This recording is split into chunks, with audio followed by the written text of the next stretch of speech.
Hello guys, welcome back to Review Ranger. അപ്പം നമ്മൾ ഇന്ന് ലിറ്റിൽ ഹാർട്ട്സ് എന്ന മൂവീൻ്റെ ഒരു അനാലിസിസ് വീഡിയോ ആയിട്ടാണ് വന്നിരിക്കുന്നത്. അപ്പോൾ ഇത് ഇന്ന് ആമസോൺ പ്രൈമിൽ OTT റിലീസായിട്ട് വന്നിട്ടുണ്ട്.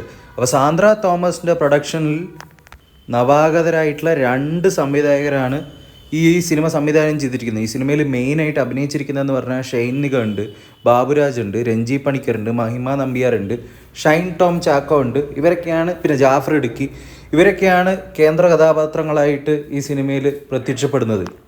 നമ്മൾ നോക്കുകയാണെങ്കിൽ ഒരു കോമഡി ജോണറിലുള്ള വളരെ സിമ്പിളായിട്ടുള്ള ഒരു സിനിമയായിരിക്കും ഇതെന്ന് ഞാൻ വിചാരിച്ചു. കാരണം അതിൻ്റെ തുടക്കത്തിലൊക്കെ അങ്ങനെയായിരുന്നു ഈ സിനിമ പോകുന്നത്. സിനിമയുടെ ഒരു ഹോൾ അറ്റ്മോസ്ഫിയർ എന്ന് പറഞ്ഞു കഴിഞ്ഞാൽ ഫസ്റ്റ് തൊട്ട് ലാസ്റ്റ് വരെ ഭയങ്കര ലൈറ്റാണ്. ലിറ്റിൽ ഹാർട്ട്സ് എന്ന് പറയുന്ന പോലെ വളരെ ലൈറ്റായിട്ട് ഇരുന്നിട്ട് കാണാൻ പറ്റുന്ന ഒരു കോമഡി ജോണറിലുള്ള ഒരു സിനിമയാണിത് തീർച്ചയായിട്ടും. ഈ സിനിമയിൽ അഭിനയിച്ചിരിക്കുന്ന എല്ലാവരും തന്നെ നല്ല രീതിയിൽ അഭിനയിച്ചിട്ടുണ്ട്. ഷെയ്ൻ നിഗം വളരെ നന്നായിട്ട് തന്നെ ഒരു മലയോര പ്രദേശത്ത് അങ്ങനത്തെ എന്താ പറയുക, കാർഡമം കൃഷിയൊക്കെ ചെയ്ത് അല്ലെങ്കിൽ തോട്ടമൊക്കെ നോക്കി ചെയ്യുന്നൊരു കൈൻഡ് ഓഫ് കഥാപാത്രം പുള്ളിയുടെ കയ്യിൽ നിന്ന് ആദ്യമായിട്ടാണ്. അങ്ങനെയുള്ളൊരു കൈൻഡ് ഓഫ് ലൗഡായിട്ടുള്ള ഭയങ്കര പ്ലസൻ്റ് ആയിട്ടുള്ള ഒരു കഥാപാത്രം അധികമൊന്നും ഷൈൻ്റെ നിന്ന് കണ്ടിട്ടില്ല. അപ്പോൾ ഇത് വളരെ നന്നായിട്ട് തന്നെ പുള്ളി ചെയ്തിട്ടുണ്ട്. അതുപോലെ തന്നെ ഷൈനും ബാബുരാജും തമ്മിലുള്ള കോമ്പിനേഷൻ അതും വളരെ നല്ല രസമൊക്കെ ഉണ്ടായിരുന്നു. പിന്നീടൊരു സംഭവം എന്ന് പറഞ്ഞു കഴിഞ്ഞാൽ സിനിമ ഡയറക്റ്റ് ചെയ്തിരിക്കുന്നത് നവാഗതരാണെന്ന് നമ്മൾ പറഞ്ഞല്ലോ. ഈ സംഭവം എന്തോ ആയിക്കോട്ടെ, ചെറിയ സംഭവങ്ങളും കാര്യങ്ങളൊക്കെ ആണെങ്കിലും അത് നല്ല രീതിയിൽ വൃത്തിയിൽ തന്നെ സിനിമ ചെയ്തിട്ടുണ്ട്.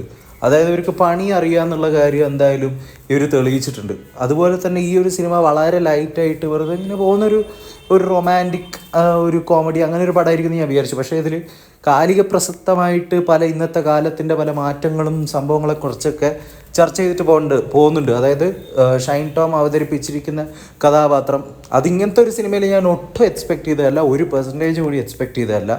അപ്പോൾ അതിൻ്റെ കുറേ സംഭവങ്ങളും കാര്യങ്ങളൊക്കെ പറഞ്ഞുകൊണ്ട് അതെങ്ങനെ ആ ഒരു സാധാരണ ഫാമിലീസിനെ അല്ലെങ്കിൽ നമ്മുടെ നാട്ടിൽ എഫക്റ്റ് ചെയ്യുന്നത്, അത് ഉൾക്കൊള്ളാനുള്ള അവരുടെ ഒരു ബുദ്ധിമുട്ട്, അങ്ങനെ ഒരു സംഭവങ്ങളും കാര്യങ്ങളൊന്നും ഈ ഒരു പടത്തിൽ നിന്ന് എന്തായാലും എക്സ്പെക്റ്റ് ചെയ്തിട്ടില്ല. സത്യം പറഞ്ഞാൽ എനിക്ക് തോന്നുന്നു ഈ ഒരു സിനിമ തിയേറ്ററിൽ കാണാൻ പോകുന്ന സാധാരണ പ്രേക്ഷകരും ചിലപ്പോൾ അങ്ങനെയുള്ളൊരു സംഭവം ഒരിക്കലും എക്സ്പെക്റ്റ് ചെയ്യില്ല. കാരണം ഇതിൻ്റെ പ്രൊമോഷനും കാര്യങ്ങളിലൊന്നും അങ്ങനെയുള്ള കാര്യങ്ങൾ സംസാരിച്ചതായിട്ടോ അല്ലെങ്കിൽ അങ്ങനെയുള്ള ഒരു സംഭവത്തിനെ കുറിച്ചുള്ള സബ്ജക്റ്റ് ഒന്നും പുറത്തു വന്നതായിട്ട് കണ്ടിട്ടില്ല. കാരണം അതൊരു എന്താ പറയുക, ഒരു കൈൻഡ് ഓഫ് അതിൻ്റെ ഒരു സർപ്രൈസ് എലമെൻ്റ് ആണല്ലോ. അപ്പോൾ ആ ഒരു സർപ്രൈസ് നമുക്ക് പുറത്തു കളയാൻ പറ്റില്ല.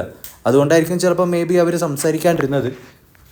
അതുപോലെ തന്നെ ഷൈൻ ആൻഡ് മഹിമ നമ്പ്യാർ കോമ്പിനേഷനും നല്ല ക്യൂട്ട് ആൻഡ് നല്ല രസമുണ്ടായിരുന്നു ആ ഒരു സംഭവം. നമ്മൾ അവരുടെ ഒരു കോംബോ RDX മൂവിയിൽ കണ്ടതാണ്. പക്ഷേ എനിക്ക് RDX തിയേറ്ററിൽ നിന്നാണ് ഞാൻ കണ്ടത്. ഒട്ടും സഹിക്കാൻ പറ്റാണ്ടിരുന്നൊരു സിനിമയായിരുന്നു RDX. പക്ഷേ ഇതിപ്പോൾ OTT ആയത് കൊണ്ട് നല്ല ഒരു എന്താ പറയുക, നല്ലൊരു ഫൺ ആൻഡ് ലൈറ്റ് വാച്ചിങ് ആയിട്ട് ആദ്യം തൊട്ട് അവസാനം വരെ ഒറ്റയിരിപ്പിനാണ് ഇരുന്ന് കണ്ടത്. അത് എന്തായാലും ഈ സിനിമയ്ക്ക് അങ്ങനെ കാണാൻ പറ്റിയിട്ടുണ്ട്. അപ്പോൾ തീർച്ചയായിട്ടും എല്ലാവരും കണ്ടിരിക്കാൻ പറ്റുന്ന നല്ല പ്രകടനങ്ങളൊക്കെ ഉള്ള നല്ലൊരു ലൈറ്റായിട്ടുള്ള എന്നാൽ ഹെവി ആയിട്ടുള്ള പല സബ്ജക്ട്സും പരാമർശിച്ച് സംസാരിച്ച് പോകുന്ന ഒരു സിനിമയാണ് ലിറ്റിൽ ഹാർട്ട്സ് എന്ന് നമുക്ക് പറയാം. അപ്പോൾ നിങ്ങൾ ഈ സിനിമ കണ്ടിട്ടുണ്ടെങ്കിൽ എന്താണ് നിങ്ങൾക്ക് ഈ സിനിമയെ കൊണ്ട് തോന്നിയിട്ടുള്ള അഭിപ്രായം എന്ന് കമൻറ്റ് ഡൗൺ ബിലോ. അതുപോലെ തന്നെ ഇതുപോലുള്ള വീഡിയോസ് കാണാൻ വേണ്ടിയിട്ട് ചാനലൊന്ന് സബ്സ്ക്രൈബ് ചെയ്യൂ. Will come with another video next time. Until then it's Review Ranger. Take care and bye by.